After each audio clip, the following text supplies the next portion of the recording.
thrill is gone, one of the most iconic blues songs of all time, and unquestionably B.B. King's biggest hit. Taken from the 1969 album Completely Well, it was a song that totally changed the course of King's career. He won a Grammy for the song in 1970, and it ranked number 15 on the mainstream pop charts, introducing him to a totally new audience. The song also represented a bit of a departure from King's classic style. It had a much more polished kind of sound in the recording studio, rather than a live band sound that King had been kind of recording in that style up until that point. And there was also a string section added to the song. So rather than that kind of more raw classic blues sound that you hear on so many B.B. King records, The Thrill Is Gone has an altogether slightly different feel. But the beautiful elements of King's playing that we know and love are all present in this song. And there is so much that we can learn from it and take from it to use in our own playing and make our own improvisations more interesting and bring a little bit of that B.B. King magic into what we're doing. So we are going to go do a little deep dive into The Thrill Is Gone. We're going to look at some of the key things that you can take from it and use in your own solos. So let's dive right in. The power of the tonic note. This is the first thing that we can take from The Thrill Is Gone. Now, I talk about the tonic note all the time. In any given context that you're playing in, playing the tonic note in your licks or targeting it at the end of your phrases is going to create a really, really strong sense of resolution. It's a great note to target when you want to finish your phrases, and it's going to bring each phrase to kind of an emphatic, intentional close. It sounds awesome.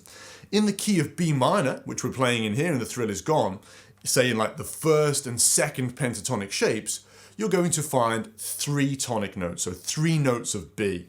You're going to find the first one here, 7th fret on the low E string. You're going to find one here on the 9th fret of the D string. You're going to find another one here, 7th fret of the E string. And I think I said 3, but actually I meant 4. And then you're going to find the 4th one in the 2nd pentatonic shape of the 12th fret of the B string here.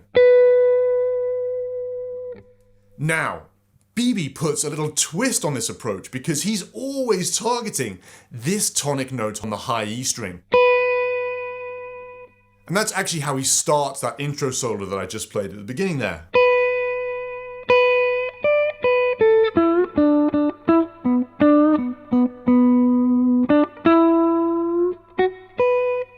Okay, that might feel like nothing, but it's actually a bit of a twist on what most blues players and even classic blues players do. When we're thinking about targeting tonic notes, most blues guitarists in that kind of first pentatonic shape would probably go for this tonic note here, the 9th fret of the D string.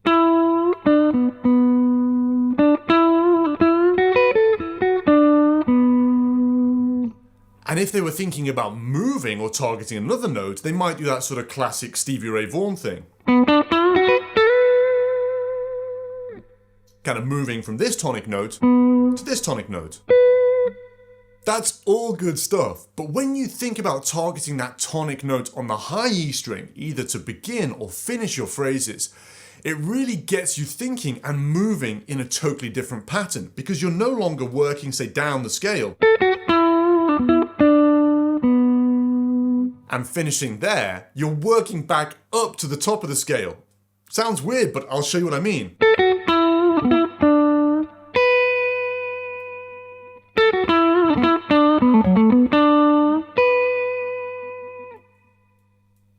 It might feel like a small difference, but it really alters the sound of that phrase and it puts you into a totally different position on the fretboard. Really, really cool twist, and it helps you to get more out of that tonic note idea. And if you want kind of double B.B. points, then you take that tonic note on the high E string and you target it an octave higher. So 12 notes higher, which in the key of B is going to be up at the 19th fret. Now, B.B. doesn't do this in the opening solo, but in the later solos of the song, he targets that note a lot in kind of licks like this.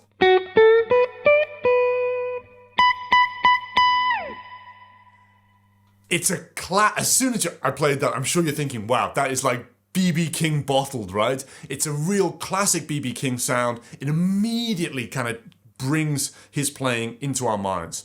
So it can be a little bit cheesy or cliche if you overuse it and you're constantly kind of hitting that note. But if you want to kind of tip your hat to the king of the blues and show the audience that you're playing for that you know who the king is, hitting that note occasionally is just going to sound awesome. So that's the first thing that we can take from The Thrill Is Gone. Thinking about finishing your phrases on that tonic note on the high E, say in the first minor pentatonic shape, which will introduce you to a totally different style of phrasing and a totally different way of moving across the box. And then occasionally jumping up, hitting that tonic note an octave higher on the high E string, maybe playing it twice, 2 or 3 times in a row, and it's going to just add a bit of that magic B.B. vibe into the playing.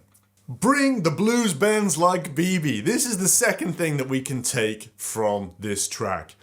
Now, what I love, and one of the reasons I love teaching this song to students, and I love talking about this song, is that it's basically played out of that first minor pentatonic shape, which in the key of B is here.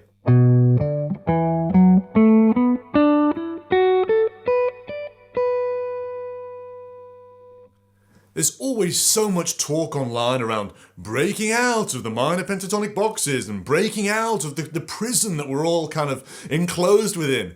But songs like this show that when you think about phrasing, when you think about all the stuff that I'm going to talk about for the rest of this lesson, the minor pentatonic scale becomes this vehicle for unbelievable expression, and there is so much that you can get out of it. And as blues players, bending is one of the ways to do that. So if we just look at this intro solo, B.B. is essentially, he's throwing like 4, 5, 6 different types of bends into the mix, and he's varying the pitch of the bends, he's varying the speed of the bends, and he's varying the journey of the bends. So we'll kind of look at those a little bit in turn.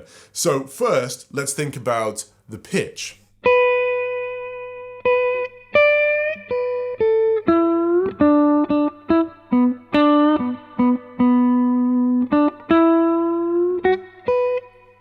So just in that opening phrase, we've kind of got like a little, almost like a blues curl, maybe like a half-step bend to begin with.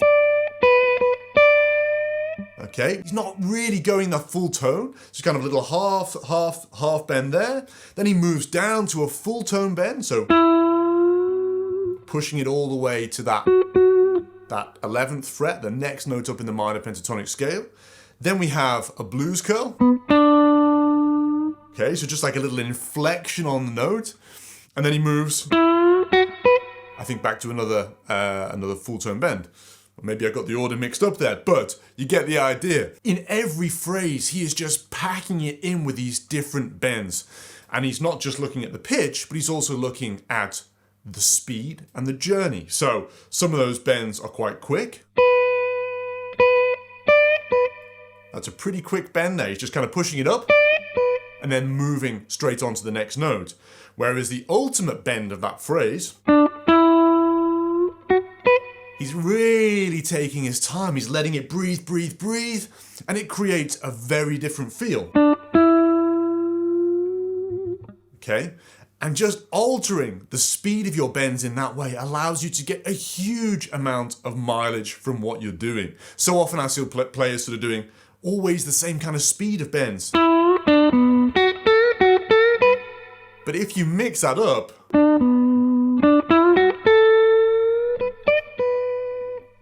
you can really create magic with these simple note groupings.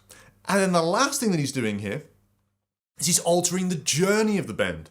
So this is what I kind of described to think about. You start with this note here, you push it up to a new pitch, and then you have options. You can let it come back down to the original pitch, like that, or you can cut the bend at the top. So you hear the note going up to the top and then it gets cut. Those two create a very, very different feel. The first one is kind of more melancholic.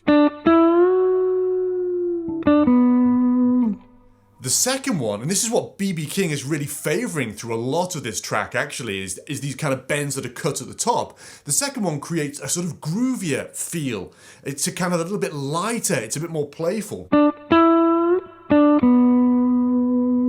Got got a real nice feel to it.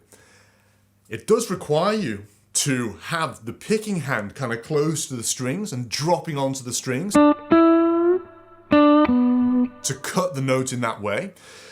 But if you can add that into your bending kind of toolbox, it's going to give you so many more options. So those sort of three things, thinking about different pitches of bends, different speeds of bends, different journeys of bends, allow B.B and will allow you to get a huge amount of mileage just out of that one pentatonic shape. And the final thing to say there before we move on to the next point is that B.B basically inflects, so just adds a little something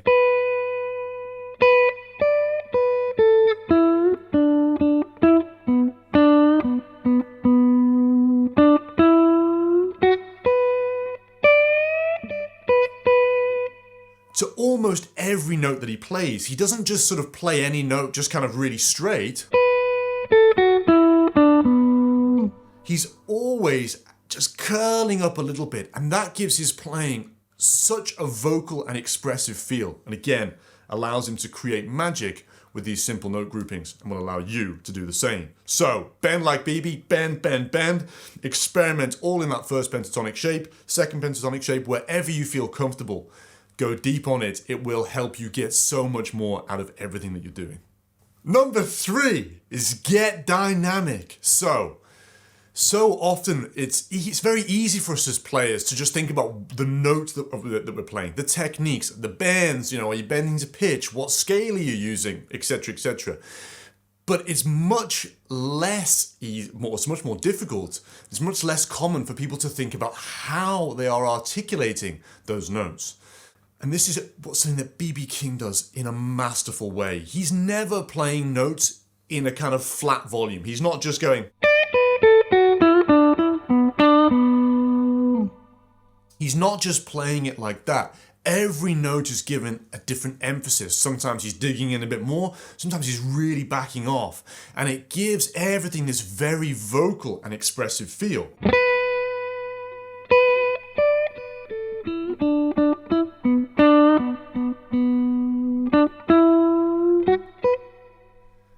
It kind of keeps you guessing. And again, just like when we speak, we're not just kind of speaking in a flat way like this, which would be incredibly boring. We are constantly adjusting the volume, or at least I am, constantly adjusting the volume at which we're speaking. And that creates different emphases on the phrases. So if you listen to B.B.'s track, it goes back to that kind of point number 1. Often when he plays that tonic note, he really digs in and emphasizes that. And then he backs off a little bit.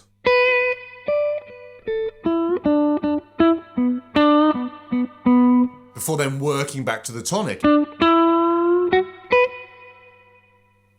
You don't have to do the same thing. You can choose where you place the emphasis. But when you are thinking about playing in a contained section of the fretboard, like the first and maybe second minor pentatonic shapes, you can go deep on these ideas. You're not having to worry about flying all over the fretboard, so you can think at a granular level about the quality of every single note. And dynamics is one of the most important ways that you can do that.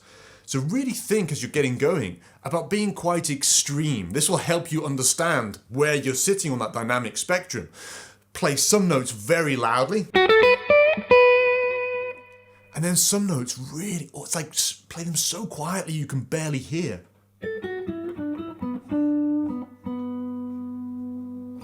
Understand how playing it each of those different ways, what that feels like, and then try to bring it to life in your improvisations in a more subtle way. This is what all of the great blues players are doing. B.B. King, Peter Green, Eric Clapton, Gary Moore, Stevie Ray Vaughan, Albert King, Fred, all of those guys are thinking about dynamics. It's so important. It's often overlooked. And this song is a really great example of how to use dynamics to bring, again, simple minor pentatonic note groupings to life. So give that a go, play loud, play quietly, try and play across the spectrum, have fun with it, and you will really feel that difference in emphasis. I think you're going to love it. Number 4, targeting the timbre. We are getting into the real exciting stuff, guys. Don't say that I don't, just shower you with all this excitement and bluesy goodness. Jokes aside, what is timbre and what does it refer to? Timbre is the sort of texture of the note. So on the guitar, we have all of these different notes and we can play them at the same pitch in different positions. So going back to that tonic note idea, you have the note of B on the high E string here, and you have the note of B, the same note, the same pitch, on the 12th fret of the B string here. And we could find that note in various different positions.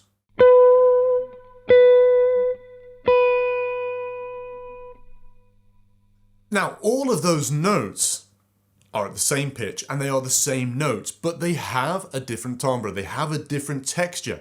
This note sounds, and we have to use kind of like a nebulous guitar speak as we talk about this, but it sounds sharper, it sounds a little more, it's a little bit more treble intensive.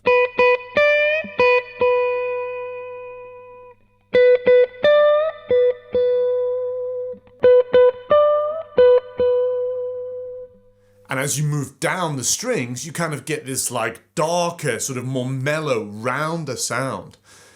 So in that opening solo, I actually made some potentially awkward fingering choices. Say specifically at that last bit.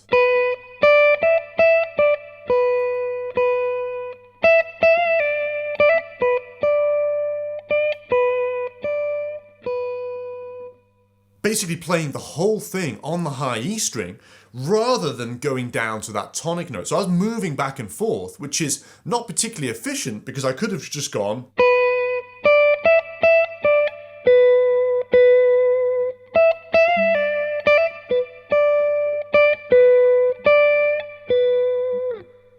But when I listen to the record, I don't hear that kind of warm, round sound on that tonic note. I hear that sharper kind of note on that high E string. This might feel extremely granular, but you can hear if I just play that opening bit.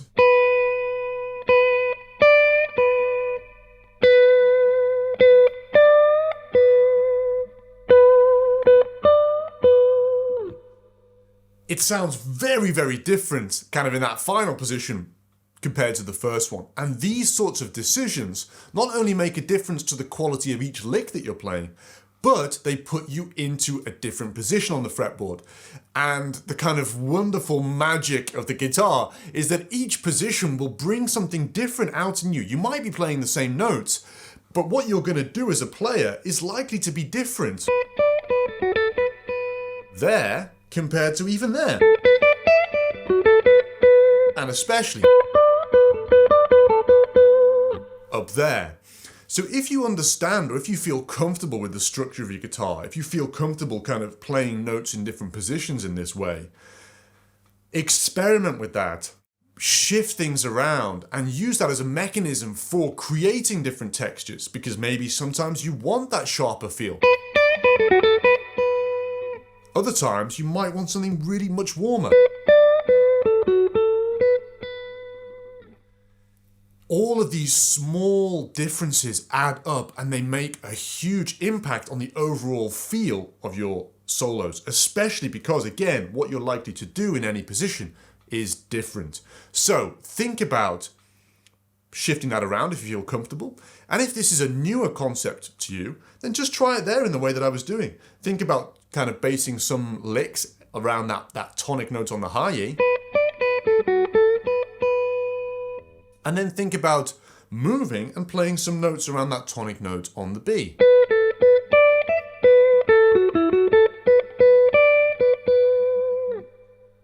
Listen for the difference, listen for the different ideas you create in each position, and have fun with it. It's going to make a big difference, and I think it's going to be awesome. So give that a go, and when you're ready, let's head over to the final point and look at the last thing that B.B. King is showing us here that we can bring to life in our solos to create more interesting, more vocal improvisations. And lastly, we have phrasing. Now this is like such a deep topic. I could create 500 videos probably just on B.B. King's phrasing and how good it is and what he's doing. But what I think we can focus on here is sort of the rhythmic kind of variation of what B.B. King's doing. One of the big challenges that I think a lot of intermediate or sort of late beginner, intermediate guitar players face when they're improvising is that they get locked into playing eighth notes. So they're kind of locked into these eighth note patterns so that all of their phrases sound a little bit like this.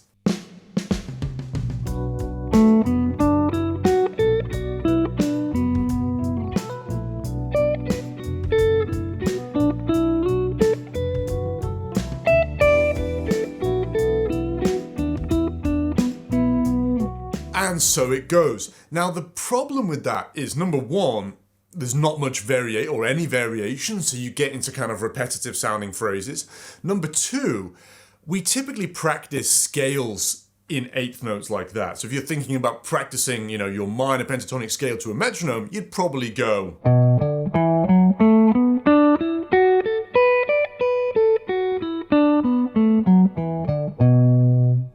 So if your phrasing sounds like that in a solo, you might be throwing some bends and hammer-ons and all that good stuff into the mix, but it's going to create that feel of like, this guy's just running scales.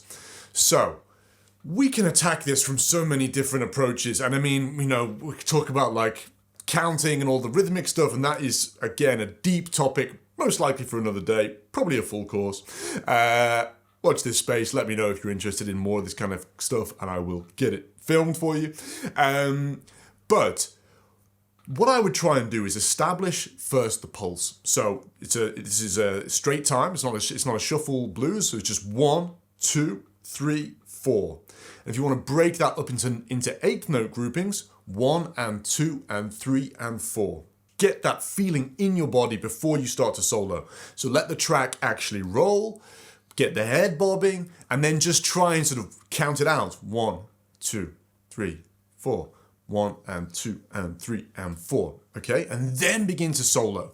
Now, you don't necessarily have to have that kind of be thinking like, okay, I'm on the 2, let me play something now. Or you don't necessarily need to be counting. But what I would love for you to try and do, just to bring a bit more rhythmic variation in as a starting point, is think about holding notes for longer. So you can still throw all of the eighth notes in there, but try and throw in some quarter notes, half notes, whole notes, so you're getting, which is going to work perfectly in this kind of slow, melancholic blues context, and which is going to bring you some more variation. So if I play that over the track and just show you what that would look like, it's going to sound like this.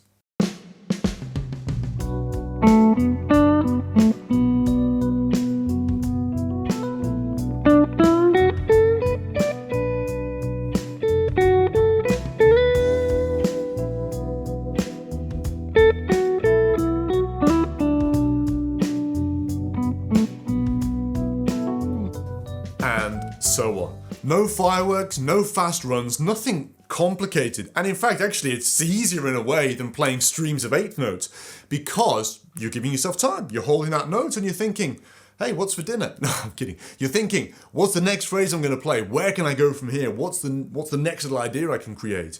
And it gives you more thinking time, which is really, really important. And it results in a more sort of varied and interesting solo. So again, you don't need to approach this from a real sort of rigid, like counting out the notes in your head. If you find that useful, then do it. But just sort of take a less cerebral approach of let me hold that note for longer. Let me see how that sounds. And just experiment with that with different notes, because holding some notes will create resolution, like the tonic note. Holding other notes will create a little tension. If you find it difficult to sort of assess how this is going, then just like set your phone up, set a webcam or whatever, film yourself a couple of times a week and then just watch it back. Am I playing with rhythmic variation? Is different stuff going on? Monitor, adjust, and that kind of little feedback loop will be really, really useful in helping you develop a greater sense of rhythm and create more interesting solos, not just over this track, but in general. And that is it, guys. A little bit of a bluesy deep dive into one of the most iconic and important blues songs I think ever recorded. There is so much that we can take from this, and I mean, again, I could have made this like 10 videos, each one an hour long probably, because the gold is found in the granular stuff. All of these things might feel small and simple, and you might think, I want to go on to different scales, I want to go to the modes or major pentatonic, whatever it might be. But you can see what B.B. King's doing here. He's in that first pentatonic shape and he's making it sound like a choir of angels from above singing. And if you think about your dynamics, your bending, your spacing, your phrasing, the tonic notes that you're targeting, the timbre, all these different things, they will lift your playing in the same way. So give it a go, try it over this track, try it over other tracks that you might be working on. Let me know how you get on, and if you've got any comments, questions, feedback, you know where to find me, hit me up below. I love to see it and love to read it and love to chat with you guys. Good luck, have a good one, I'll see you next time.